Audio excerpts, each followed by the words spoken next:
Sa unang mga buwan ng aming mga termino, nakita ko na ang kawalan ng katapatan ni Bongbong Marcos Jr. sa mga pangakong binitawan noong kampanya. Pati na sa kanyang sinumpaang tungkulin para sa bayan.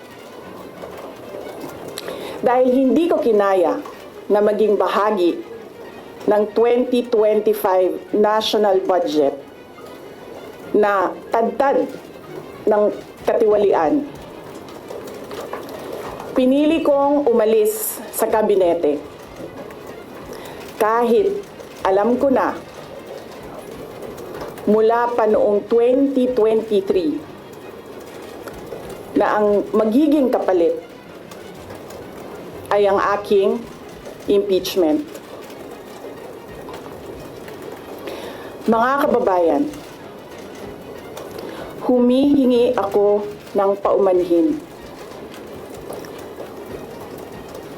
Patawad kung tinulungan ko mahalal si BBM bilang Pangulo ng ating bansa.